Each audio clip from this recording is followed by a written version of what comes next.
વડોદરામાં ઇલેક્ટ્રિક કારમાં સંકલનની બેઠકમાં પહોંચ્યા સાંસદ, ફ્યુઅલ બચતનો આપ્યો સંદેશ। વડોદરા શહેરના સાંસદ ડૉક્ટર હેમાંગ જોશી આજે સંકલનની બેઠકમાં ઇલેક્ટ્રિક કાર લઈને પહોંચ્યા હતા। ખાસ વાત એ રહી હતી કે તેઓ પોતાના પત્નીની ઇલેક્ટ્રિક કારમાં કાર્યક્રમ સ્થળે આવ્યા હતા, જેને લઈને ઉપસ્થિતોમાં પણ ચર્ચા જામી હતી। સાંસદ ડૉક્ટર હેમાંગ જોશીએ જણાવ્યું હતું કે પ્રધાનમંત્રી દ્વારા પર્યાવરણ બચાવવા અને ફ્યુઅલ બચત માટે આપવામાં આવેલી અપીલને ધ્યાનમાં રાખીને તેમણે ઇલેક્ટ્રિક વાહનનો ઉપયોગ કર્યો છે। તેમણે હળવી શૈલીમાં કહ્યું હતું કે હવે એવી ટેવ પણ પાડીશ કે ઇલેક્ટ્રિક કાર લઈને આવું। તેમણે વધુમાં જણાવ્યું કે જો એક જ સ્થળે જવાનું હોય તો શક્ય હોય ત્યાં સુધી એક જ ગાડીમાં જવું જોઈએ। આમ કરવાથી ફ્યુઅલની પણ બચત થાય છે અને પર્યાવરણને પણ ઓછું નુકસાન પહોંચે છે।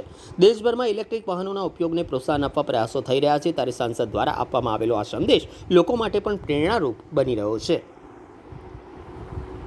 આપણા દેશના યશસ્વી પ્રધાનમંત્રીજીએ જ્યારે આ વૈશ્વિક પરિસ્થિતિઓને ધ્યાનમાં રાખી અને સમગ્ર દેશવાસીઓને જે આહ્વાન કર્યું છે, અને આ આહ્વાનની અંદર તમામ દેશવાસીઓને જે અમુક અપીલો કરી છે, એની અંદર એક મહત્વપૂર્ણ અપીલ એ ઈંધણ બચાવવાની પણ અપીલ છે।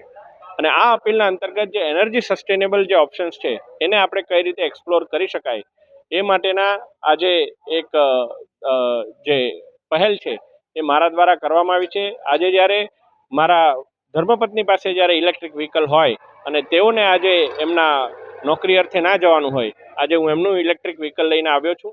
અને જ્યારે પણ અમારા ઘરે આ ઇલેક્ટ્રિક વ્હીકલ ઉપલબ્ધ હશે ને મારો પ્રવાસ થવાનો હશે, ત્યારે આ જ ઇલેક્ટ્રિક વ્હીકલથી પ્રવાસ કરવાનું હું પ્રયોગ કરીશ। અને એ પ્રયત્નથી માનનીય વડાપ્રધાનશ્રીની અપીલમાં હું મારું પણ ખિસકોલી સમૂહ શું યોગદાન આપી શકું એ માટેનો પ્રયાસ કરીશ।